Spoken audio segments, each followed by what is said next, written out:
बच्चों आज पढ़ेंगे हम अध्याय 5 प्राकृतिक वनस्पति के भाग प्रथम वनों के प्रकार। तो बच्चों हो जाइए तैयार, अपने पाठ्य पुस्तक, नोटबुक, पेन, पेंसिल और मानचित्र लेके, क्योंकि हम देखेंगे भारत के कौन से हिस्से में किस प्रकार की वनस्पति पाई जाती है, तो वो साथ साथ मानचित्र में भी हम उसको दर्शाते जाएंगे। तो देखते हैं, हमारा अध्याय है जैसे प्राकृतिक वनस्पति। वनस्पति से पहले क्या लग गया? प्राकृतिक। तो हम देखते हैं कि आपको एक मैं एग्जाम्पल देता हूं बच्चों।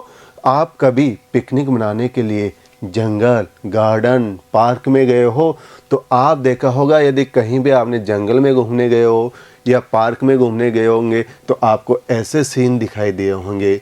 यहाँ गए होंगे तो आपको जंगल मिला होगा और इस जगह गए होंगे तो आपको पार्क, गार्डन, ये चीज़ें मिली होगी। क्योंकि आप कहीं भी शहर में रहते हो तो पार्क के अंदर, गार्डन के अंदर या घर के अंदर भी बगीचा लगा लेते हो, और यदि बाहर पिकनिक के लिए जाते हो तो कहीं जंगल में जाते हो। तो बच्चों इन चीज़ों में देखते हैं कि इन दोनों में आपको क्या अंतर दिखाई दे रहा है। तो आप कहोगे कि सर जो ये पार्क है, गार्डन है, इसको तो हम क्या करते हैं, खुद तैयार करते हैं। इसमें हमने घास लगाई है, इसके हमने पेड़ पौधे लगाए हैं चारों तरफ, फिर लोग यहाँ पे क्या आते हैं घूमने के लिए। और जो ये जंगल है सर, इसके अंदर जो वनस्पति है, ये पेड़ आपको दिखाई दे रहे हैं लंबे लंबे, ये अपने आप में उगते हैं, अपने आप में वृद्धि करते हैं और अपने आप में बढ़ते हैं।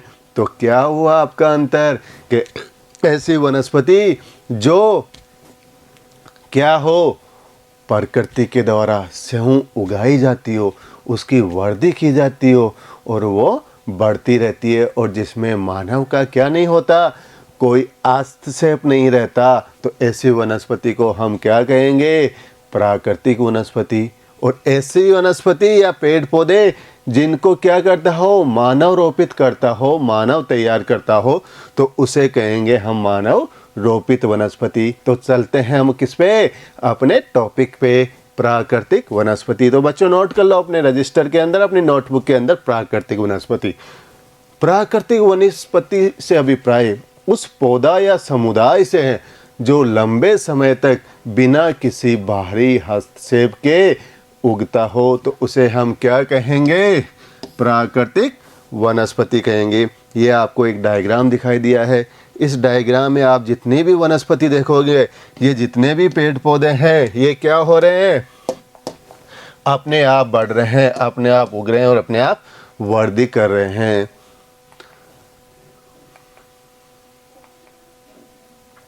प्राकृतिक वनस्पति में अब हम क्या शामिल करेंगे?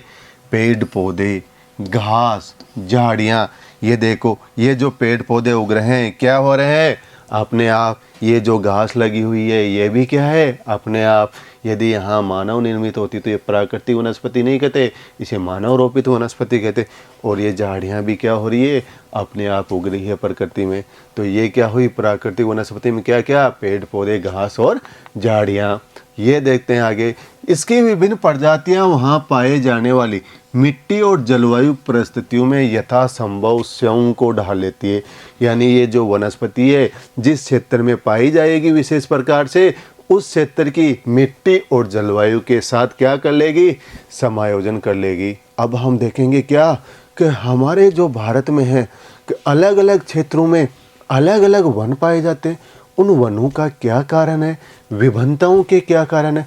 बच्चों आपने देखा होगा कि हमारा जो भारत है, इस भारत में क्या दिखाई दे रहा है आपको?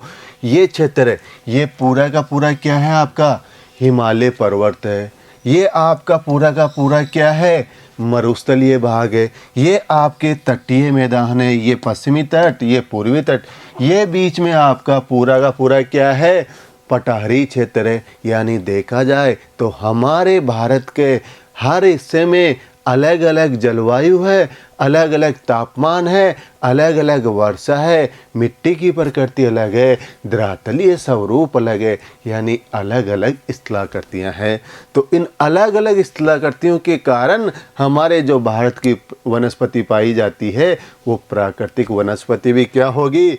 अलग अलग होगी। कुछ क्षेत्रों के हम प्राकृतिक वनस्पति देखते हैं कि उनमें अलग अलग पाई जाती है, फिर उनसे क्या करेंगे? हम विस्तृत रूप से विवेचना करेंगे। तो देखते हैं अलग अलग वनस्पति। हिमालय पर्वत पे क्या है? शीतोष्ण कटिबंधीय वनस्पति है। पश्चिमी ढाल पे कैसी है? पश्चिमी घाट और अंडमान निकोबार पे उष्ण कटिबंधीय वर्षा वन है। डेल्टाई क्षेत्रों में क्या पाए जाते हैं? मैंग्रोव या अनूप या ज्वारीय वन पाए जाते हैं। और राजस्थान के मरुस्थलीय क्षेत्र में आपको क्या मिलेगी? कांटेदार वनस्पति मिलेगी, झाड़ियाँ मिलेंगी, ये इस प्रकार की वनस्पति। तो हमने क्या देखा, अभी मैंने क्या बताया, हिमालय पर्वत में किस प्रकार की वनस्पति? शीतोष्ण कटिबंधीय। फिर मैंने क्या बताया था? पश्चिमी घाट और पूर्वी घाट, उनमें अंडमान निकोबार में उष्ण कटिबंधीय वर्षा वन, डेल्टाई क्षेत्रों में मैंग्रोव वन और मरुस्थलीय क्षेत्रों में क्या? कांटेदार वनस्पति। अलग अलग क्षेत्रों में क्या हुई? अलग अलग वनस्पति। तो इन वनस्पति के जो भिन्नता के कारण अभी हमने चर्चा किए थे, उनको हम थोड़ा विस्तृत में देखते हैं कि इस भिन्नता की वनस्पति के लिए कौन से कारण महत्वपूर्ण है, जो इनके जिम्मेदार है कि हर क्षेत्र में अलग अलग वनस्पति पाई जाती है। तो देखते हैं भिन्नता के कारण। पहला है मिट्टी। आपने देखा होगा कि भारतीय कृषि अनुसंधान परिषद ने भारत में 8 प्रकार की मिट्टियों का वर्गीकरण किया गया है। किसी क्षेत्र में लाल मिट्टी पाई जाती है, किसी में जलोढ़, किसी में काली, किसी में लेटेराइट, तो किसी में पर्वतीय मिट्टी पाई जाती है। यानी हर क्षेत्र में अलग अलग मिट्टी पाई जाती है। कहाँ पे खादड़ क्षेत्र है, कहाँ पे बांगड़ क्षेत्र है। तो जिस प्रकार की मिट्टी कहाँ पे क्या होगी? कठोर होगी, कहाँ पे क्या होगी? मुलायम होगी। तो अलग अलग क्षेत्रों में मिट्टी के अनुसार क्या होगी? वनस्पति भी होगी। दूसरा देखते हैं तापमान। एक सामान्य पौधे को अपनी वृद्धि या विकास के लिए उसे कम से कम 6 डिग्री सेंटीग्रेड तापमान आवश्यक है। उसके बाद में हर क्षेत्र में क्या होगा? अलग अलग तापमान के अनुसार पौधा क्या करेगा? वृद्धि करेगा। हम हिमालय क्षेत्र में देखते हैं तो वहाँ पे क्या होता है? ये क्या है हमारा हिमालय क्षेत्र। इस क्षेत्र में देखते हैं तो क्या है? बर्फ ही बर्फ गिरती है। पश्चिमी भाग में देखते हैं, राजस्थान के मरुस्थलीय भाग में, तो वहाँ पे क्या है? तापमान ज़्यादा है। यदि हम तटीय भागों में देखते हैं, पश्चिमी तटीय और पूर्वी तटीय भागों में, तो वहाँ की जलवायु सम है। तो यानी हर क्षेत्र में क्या है? तापमान अलग अलग है। तो तापमान अलग अलग है तो वनस्पति भी क्या होगी? अलग अलग होगी। तीसरे में चलते हैं वर्षा। यदि हम पश्चिमी घाट की बात करें या हम उत्तरी पूर्वी भाग की बात करें, तो वहाँ पे वर्षा क्या होगी? ज़्यादा होगी। और ये कहा जाता है कि वनस्पति वर्षा का अनुसरण करती है। यानी वर्षा के अकॉर्डिंग क्या होगी? वनस्पति। हमने देखा हमारे किसमें, इस पश्चिमी भाग में, मरुस्थलीय भाग में वर्षा की क्या होती है? कमी होती है। अगर वर्षा की कमी होती है तो वहाँ पे क्या मिलेंगे? ऐसे वन मिलेंगे, कांटेदार वन, झाड़ियाँ, जो शुष्क ऋतु के अंदर भी क्या हो जाते हैं? उग जाते हैं। तो यहाँ पे कांटेदार वनस्पति पाई जाएगी। अगर बात करें हम उत्तरी पूर्वी भारत की, जहाँ पे बंगाल की खाड़ी से मानसून उठ के क्या होता है इस क्षेत्र में, यहाँ पे गारो, कांसी, जयंतियाँ पहाड़ियाँ हैं। यहाँ से ये कीपनुमा आकृति की पहाड़ियाँ, तो यहाँ से बंगाल की खाड़ी से मानसून उठा और यहाँ पे टकरा जाता है। तो इस भाग में सबसे ज़्यादा वर्षा होती है। आपने नाम सुना होगा मासिनराम, चेरापूंजी, दोनों कहाँ पे हैं? मेघालय के अंदर है। भारत की नहीं, विश्व की सबसे ज़्यादा वर्षा होती है कहाँ पे? मासिनराम, मेघालय के अंदर। तो यहाँ पे वर्षा ज़्यादा होएगी तो वहाँ पे कौन से वन पाए जाएंगे? उष्ण कटिबंधीय वर्षा वन पाए जाएंगे। तो वर्षा भी एक इसका मुख्य कारण है। किसका? प्राकृतिक वनस्पति में विभिन्नता का। थर्ड देखते हैं धरातलीय स्वरूप। कहीं पे हमारा स्वरूप की स्थलाकृति क्या है? पर्वतीय है, कहीं पठारी है, कहीं मैदानी है। तो उन क्षेत्रों में इस धरातलीय स्वरूप के कारण क्या होगी? वनस्पति भी क्या होगी? अलग अलग होगी। सूर्य का प्रकाश, कई जगह क्या होता है, जो भूमध्य रेखा के सारे जो वन होते हैं वो इतने क्या होते हैं? सघन होते हैं कि सूर्य का प्रकाश उनका नीचे तक नहीं पहुंच पाता। तो वहाँ पे भी वनस्पति का अलग अलग होगा। तो ये हुए हमारे विभिन्नता के कारण। क्योंकि भारत में जो वनस्पति पाई जाती है उसमें क्या, कौन से कारण है? मिट्टी, तापमान, वर्षा, धरातलीय स्वरूप, सूर्य का प्रकाश, इन सभी कारकों की वजह से हमारे भारत में अलग अलग क्षेत्रों में अलग अलग वनस्पति पाई जाती है। तो देखते हैं कि भारत में मुख्य रूप से कितनी प्रकार की वनस्पति पाई जाती है। वनों के प्रकार, पहला है उष्णकटिबंधीय सदाबहार वन। उष्णकटिबंधीय सदाबहार वन या उष्णकटिबंधीय वर्षा वन, और इसी में आपको दे रखा है सदाबहार वन के साथ ही अर्ध सदाबहार वन। दूसरा देखते हैं उष्णकटिबंधीय पर्णपाती वन, उष्णकटिबंधीय कांटेदार वन, पर्वतीय वन, और पांचवा है वेलांचली व अनूप वन। तो यदि भारत में वनों का वर्गीकरण करना हो तो कितने प्रकार के वन पाए जाते हैं? 5 प्रकार के वन पाए जाते हैं, जिनमें मिट्टी और जलवायु प्रमुख आधार है। तो पहला कौन सा? उष्णकटिबंधीय वर्षा वन, जिसे उष्णकटिबंधीय सदाबहार या अर्ध सदाबहार वन। दूसरा उष्णकटिबंधीय पर्णपाती वन। थर्ड उष्णकटिबंधीय कांटेदार वन। चौथा पर्वतीय वन, और पांचवा वेलांचली या अनूप वन। ये 5 प्रकार के वनों का हम डिस्कशन इस चैप्टर में करेंगे। पहला देखते हैं उष्णकटिबंधीय सदाबहार वन। इनको पहले हम एक बार भारत के मानचित्र पे डिस्कस कर लेते हैं। तो प्यारे बच्चों, तैयार हो जाइए अपना एटलस या मानचित्र लेके, जिसमें कौन से वन कहाँ कहाँ पाए जाते हैं। ये देखो आप, पहला देखा हमने उष्णकटिबंधीय सदाबहार या अर्ध सदाबहार वन, यानी ये है उष्णकटिबंधीय सदाबहार और अर्ध सदाबहार वन। यानी ये हमारा पश्चिमी घाट है, ये हमारा पूर्वी घाट है। इस पश्चिमी घाट के पास पास में यहाँ तक कौन से वन? पश्चिमी घाट के पश्चिमी ढाल पे उष्णकटिबंधीय सदाबहार वन। कुछ भाग यहाँ पे कोरोमंडल तट के पास में, कुछ यहाँ पे उत्तरी सरकार तट के पास में, कुछ वन यहाँ उत्तरी पूर्वी पहाड़ियों में पाए जाते हैं। कौन से वन? पहले नंबर के वन उष्णकटिबंधीय सदाबहार वन। और कुछ यहाँ पे मैंने आपको बताया था कौन सा केंद्र शासित प्रदेश है? अंडमान निकोबार केंद्र शासित प्रदेश। तो उष्णकटिबंधीय सदाबहार वन कहाँ कहाँ हो गए? इस क्षेत्र में क्या हो गए? उष्णकटिबंधीय सदाबहार वन। दूसरे वन देखते हैं उष्णकटिबंधीय पर्णपाती वन। इनको आर्द्र पर्णपाती वन और शुष्क पर्णपाती वन, 2 भागों में इसको हम क्या करेंगे? विभाजन करेंगे। जहाँ पे थोड़ी वर्षा अधिक होगी उन्हें आर्द्र पर्णपाती वन, और जहाँ पे वर्षा थोड़ी कम होगी उन्हें शुष्क पर्णपाती वन कहेंगे। यानी ये जो हमारा हिस्सा है, इसमें ये कौन से वन पाए जाएंगे? प्रायद्वीपीय पठार के अंदर उष्णकटिबंधीय पर्णपाती वन। अब थर्ड है उष्णकटिबंधीय कांटेदार वन।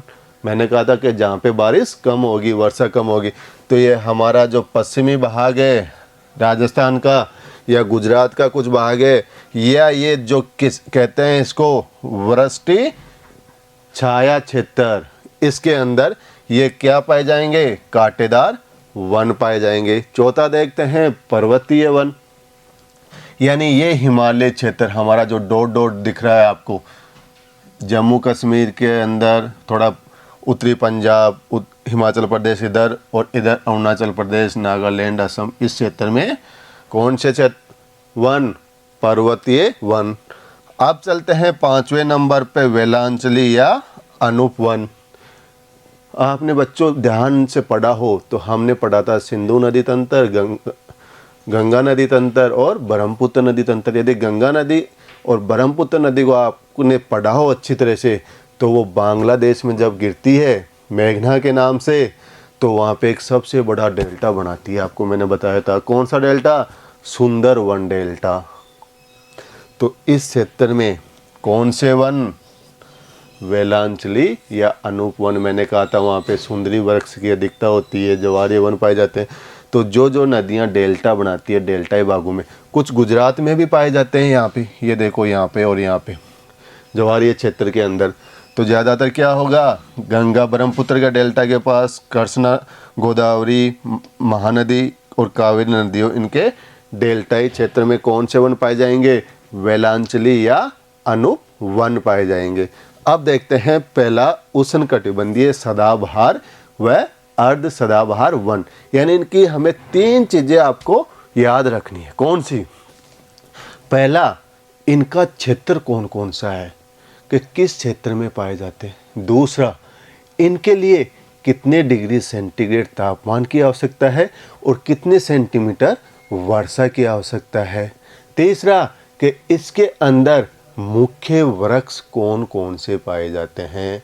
तो आपको पांचों प्रकार के वनों में मुख्य क्षेत्र, वर्षा, वनस्पति, वर्षा हो गया, तापमान हो गया और मुख्य वृक्ष हो गए और कुछ एक दो उनकी विशेषताएं हो गई। तो देखते हैं पहला उष्णकटिबंधीय अर्ध सदाबहार वन। ये 5 प्रकार के वन अभी आपने चर्चा की। उष्णकटिबंधीय सदाबहार अर्ध सदाबहार वन, पर्णपाती वन, उष्णकटिबंधीय कांटेदार वन और पर्वतीय वन और वेलांचली या अनूप वन। अब देखते हैं उष्णकटिबंधीय सदाबहार व अर्ध सदाबहार वन क्षेत्र। पश्चिमी घाट का पश्चिमी ढाल, क्या बताया था मैंने कि इसका पश्चिमी भाग का पश्चिमी ढाल क्षेत्र। उष्णकटिबंधीय ये सदाबहार और अर्ध सदाबहार वन, ये देखो यहाँ इस क्षेत्र के अंदर, इस क्षेत्र के अंदर, इस क्षेत्र के अंदर और यहाँ पे। तो कौन कौन से क्षेत्र हो गए इसके? पश्चिमी घाट का पश्चिमी ढाल, उत्तरी पूर्वी क्षेत्र की पहाड़ियाँ, अंडमान निकोबार द्वीप समूह, तमिलनाडु का कोरोमंडल तट, पश्चिमी बंगाल और उड़ीसा का तटीय भाग। तो ये किसके क्षेत्र हो गए? उष्णकटिबंधीय सदाबहार या अर्ध सदाबहार वन। पश्चिमी घाट का पश्चिमी ढाल क्षेत्र, तमिलनाडु का कोरोमंडल तट, पश्चिमी बंगाल उड़ीसा का तटीय क्षेत्र, उत्तरी पूर्वी पहाड़ी क्षेत्र और अंडमान व निकोबार। तो ये क्या हुए? उष्णकटिबंधीय सदाबहार अर्ध सदाबहार वन के क्षेत्र के भारत के इस हिस्से में इस प्रकार की वनस्पति पाई जाती है। इन्हें वर्षा वन भी कहते हैं। अब देखते हैं कि इन वनों के लिए कितनी सेंटीमीटर वर्षा चाहिए। यानी इन क्षेत्रों में 200 सेंटीमीटर से ज़्यादा क्या होनी चाहिए? वर्षा होनी चाहिए। यानी इन क्षेत्रों में क्या होती है? 200 सेंटीमीटर से ज़्यादा वर्षा होती है। तो इस प्रकार के वृक्ष यहाँ पाए जाते हैं। तापमान 22 डिग्री सेल्सियस से अधिक होना चाहिए। विभिन्नता के कारण देखे थे ना, आ रहा है ना, वर्षा, तापमान। और इन वनों में वृक्षों की लंबाई 60 मीटर या उससे भी अधिक होती है। अभी देखेंगे, आपको डायग्राम दिखाएंगे कि ऐसे वन, बहुत ऊंचे ऊंचे वन होते हैं। इन वनों की विशेषताएं देख लो। ये वन बहुत घने और लंबे होते हैं, जिस कारण सूर्य का प्रकाश क्या नहीं पहुंच पाता, धरती तक नहीं पहुंच पाता। पढ़ा था विभिन्नता का लास्ट रीजन सूर्य का प्रकाश। इनकी पत्तियां काफी चौड़ी होती है। इन वनों कठोर लकड़ी वाले वन पाए जाते हैं और ये वर्ष हरे भरे दिखाई देते हैं। यानी ये वन होते हैं, ये कठोर लकड़ी के पाए जाते हैं। आपको पता हो तो लकड़ी क्या होती है? उष्मारोधी होती है। तो अंग्रेजों ने उस समय इन वनों का बड़े महत्व पे क्या किया था? वन उन्मूलन किया था, काटा था इन वनों को, क्योंकि रेलवे के अंदर स्लीपर बनाने के लिए और कुछ चीज़ों के काम के लिए इनके वनों को अंधाधुंध दोहन किया गया था। प्रमुख वृक्ष कौन कौन से इसमें देखो, एनी का पेड़ ये आपको दिखाया गया है। एबोनी या एबनी जिसे बोलते हैं, यह वृक्ष है। महोगनी, ये देखो लंबे लंबे 60 मीटर या उससे अधिक ऊंचाई पे महोगनी। और रोजवुड, आपको कई बार ये एग्जाम में क्वेश्चन पूछा जाता है कि 4 क्या देते हैं ऑप्शन, और कहा जाता है कि कौन सा उष्णकटिबंधीय सदाबहार वन नहीं है। तो आपको याद कर लो सदाबहार वन कौन कौन से हैं? एनी, एबनी, रोजवुड और महोगनी। अब देखते हैं अर्ध सदाबहार वन। अर्ध सदाबहार वन इन्हीं क्षेत्रों में पाए जाएंगे जहाँ पे वर्षा क्या होगी बच्चों? थोड़ी कम होगी। तो उन क्षेत्रों में किस प्रकार के वन? अर्ध सदाबहार वन। और बाकी विशेषता क्या होगी? सब सेम होगी। तो अर्ध सदाबहार वन उन्हीं क्षेत्रों में अपेक्षाकृत कम वर्षा वाले भागों में पाए जाते हैं। इनके प्रमुख वृक्ष साइडर, ये साइडर का वृक्ष है। होलक, ये होलक के पेड़ है लंबे लंबे। और ये केल के वृक्ष है। दिख रहा है। इसके वर्क्स कौन से? साइडर, हेवलक और केल, ये केल के वर्क्स है। तो बच्चों इन वनों का भी क्या हुआ है? बड़े पैमाने पे क्या हुआ है? व्यापारिक स्तर पे इनको काटा गया है अंग्रेज़ों के द्वारा उस टाइम पे। आपके एनसीईआरटी की पाठ्य पुस्तक में भी क्या हुआ है? इनको दिया हुआ है। तो आपको वनों की महत्ता भी जानना ज़रूरी है कि वन किस प्रकार से हमारे उपयोगी है, कि जैसे हमारे वर्षा लाने में सहायक होते हैं, हमारे किसके सहायक होते हैं? घर के फर्नीचर के काम में सहायक होते हैं, जलाऊ लकड़ी के लिए सहायक होते हैं। कई चीज़ों से इनसे बहुमूल्य उपयोगी वस्तुएं भी बनाई जाती है। तो ये हुआ हमारा किस प्रकार का वनस्पति? उष्णकटिबंधीय सदाबहार व अर्ध सदाबहार वन। एक बार मैं आपको रिपीट कर देता हूँ, रिवीजन हो जाए आपका। याद रखिए, इन वनों के लिए वर्षा कितनी? 200 सेंटीमीटर से अधिक। तापमान कितना? 22 डिग्री सेंटीग्रेड से अधिक। क्षेत्र कौन से? पश्चिमी घाट का पश्चिमी ढाल, तमिलनाडु का कोरोमंडल तट, पश्चिम बंगाल उड़ीसा का तटीय क्षेत्र, उत्तरी पूर्वी पहाड़ी प्रदेश और अंडमान निकोबार क्षेत्र। इनके मुख्य वृक्ष कौन से?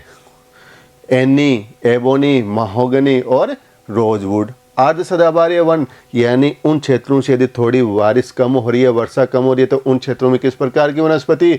अर्ध सदाबहार वनस्पति। इनके मुख्य वृक्ष कौन कौन से? साइडर, होलक और केल।